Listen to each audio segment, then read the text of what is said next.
Imagine walking through the Essex countryside on a misty morning. The road narrows, the noise fades, and suddenly there it is, a small wooden church sitting quietly among trees. No grand tower, no dramatic stone facade. And yet this modest little building has been standing here, in one form or another, for around 1,300 years, calmly watching England become England. This is Greensted Church near Ongar, the oldest wooden church in the world, and the oldest surviving stave-built timber building in Europe. It doesn't announce that fact. It doesn't need to. It's far too old for bragging. The walls you see today are made from 51 split oak tree trunks, set upright like giant wooden shields. They date from around 1060. That means these timbers were already here when William the Conqueror arrived in 1066. They've survived Viking raids, Norman rule, religious upheaval, Victorian restoration, But even and this wasn't centuries the of English beginning. weather. Archaeological excavations in the 1960s revealed traces of earlier timber churches on the same site, dating back to the 6th and 7th centuries. This places us in the time of St. Chad, the missionary sent to convert the Saxons to Christianity. So long before England was united, before stone cathedrals or written records for most people, this was already a place of worship. As you step inside, the building feels intimate, almost protective, and in one of the walls is a small, easily missed feature known as the leper's squint. In medieval England, leprosy was deeply feared, and those who suffered from it were often forced to live apart from the rest of society. Through this narrow opening, people could stand outside and watch the service, hearing the prayers without entering the church. It's a tiny detail, but a powerful one. A reminder that even in a harsh world there were attempts at compassion and inclusion. Greensted has also been a stopping place for kings and saints. In 1013, the body of St. Edmund, King of East Anglia and England's first patron saint, rested here overnight.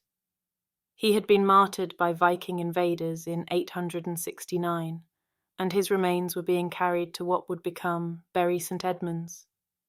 You can imagine the solemn procession, the flickering torches, and this quiet wooden church offering shelter for a single night in a dangerous world. The centuries rolled on, and Greensted kept adapting. Normans extended it, Tudors repaired it, Victorians, with enormous confidence and slightly heavy hands, restored it extensively in the 1840s.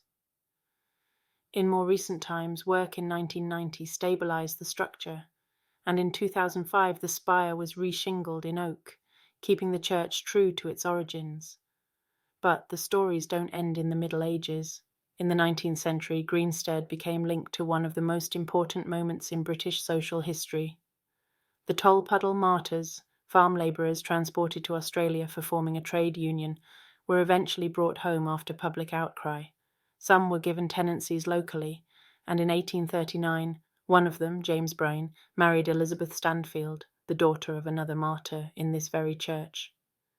Their marriage record still survives, quietly tucked into the parish register. Step back outside and the churchyard continues the storytelling. Near the entrance lies the grave of a 12th century crusader believed to have been a bowman. No name, no dramatic inscription, just the knowledge that someone who once travelled thousands of miles in the name of faith now rests here, in a peaceful corner of Essex. And that's perhaps what makes Greensted so special. It isn't a museum frozen in time.